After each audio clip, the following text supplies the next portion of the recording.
সুপ্রিয় মৎস্যচাষী উদ্যোক্তা আসসালামু আলাইকুম। দেশ ও দেশের বাইরে থেকে যে যেখানে বসেই আজকে আমার উন্নত মানের 28 দিন হরমোনযুক্ত হাইব্রিড মনোসেক্স তেলাপিয়া মাছের পোনার ভিডিও দেখতেছেন, তো আপনাদেরকেও অসংখ্য অসংখ্য ধন্যবাদ।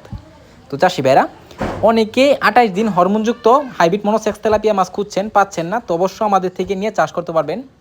এই যে দেখেন 28 দিন হরমোনযুক্ত মনোসেক্স তেলাপিয়া মাছের পোনা, একটা মাছের কোনো ক্ষয়ক্ষতি হয় না, যত্ন সহকারে আমরা সারা বাংলাদেশে হোম ডেলিভারি করে থাকি। তো এই বাসা দিয়ে আপনারা নিতে চান তো অবশ্যই আমাদের থেকে এক গ্রেডিংয়ের মাছ নিয়ে চাষ করতে পারবেন।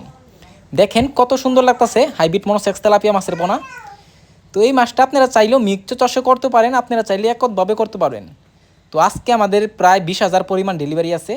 তো এটা পাঠাবো খাগড়াছড়িতে। তো আপনারা যে কোনো প্রান্তি থেকে আমাদের মাছটা সংগ্রহ করে নিয়ে চাষ করতে পারবেন। তো চাষি ভাইরা, এই যেই মাছটা দেখতে পারতেছেন, এই মাছটা আমরা সবার একটা প্রিয় মাছ, হাইব্রিড মনোসেক্স তেলাপিয়া মাছের পোনা। এই মাছটা আমরা খেতে খুবই পছন্দ করি। তো আপনারা যদি বাজারে যান তো দেখতে পারবেন এক হাইব্রিড মনোসেক্স তেলাপিয়া মাছের বেচা কিনার আনন্দময় দৃশ্য। এর কারণ হচ্ছে হাইব্রিড মনোসেক্স তেলাপিয়াতে রয়েছে 20 থেকে 30% পুষ্টি বেশি রয়েছে, এই জন্য আমরা সবাই পছন্দ করি। তো চাষি ভাইরা, আপনারা এই মাছটা যদি চাষ করেন অবশ্য মিক্সড চাষ করবেন, আপনাদের জন্য অনেক ভালো হবে, কারণ একটা মাছের সাথে কয়েকটা মাছ আপনারা চাষ করা সম্পূর্ণ হয়ে যাবে। তো এই যে মাছটা দেখতে পারতেছেন, এটা অনেকেই আপনাদের দিচ্ছে দেশি তেলাপিয়া দিয়া, আপনাদের বলছে হাইব্রিড মনোসেক্স তেলাপিয়া মাছের পোনা। অনেকেই আমরা কম দামে নিয়ে থাকি, নিয়ে প্রতারিত হচ্ছি।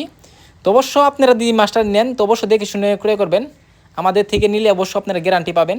তো এই মাছটা দিয়ে ক্রয় করতে চান তাহলে আমাদের ভিডিও স্ক্রিনে দেওয়া বা যোগাযোগ করে 2025 সালের সকল মাছের পোনাই ক্রয় করতে পারবেন। তো চাষি ভাইরা, আমার চ্যানেল যদি নতুন থাকেন অবশ্য নিত্য নতুন ভিডিও পেতে চ্যানেলে সাবস্ক্রাইব দিবেন পরবর্তী ভিডিও দেখার জন্য। আর যারা দিয়ে আসেন ওদেরকে অসংখ্য ধন্যবাদ। আজকের বেশি কিছু বললাম না, এই পর্যন্তই। খুদা হাফেজ।